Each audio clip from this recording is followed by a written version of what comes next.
Golden brown butter, tender sole, briny mussels, dinner just leveled up. Start with fresh mussels, rinse mussels, de-beard mussels, toss any that stay open, season sole fillets with salt and pepper. Heat a skillet with a splash of oil until it's shimmering. Sear skin side down about 2 minutes. Flip quick. Aim for a thin, crisp edge, not overcooked fish. Remove the fillets and keep them warm. Add butter to the pan. Watch it go nutty brown. That aroma is the ticket. Pour in a splash of white wine.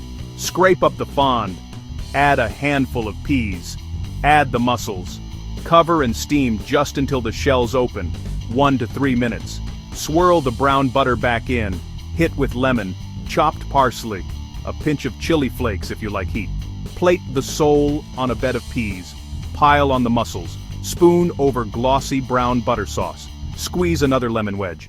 Eat immediately. Crisp.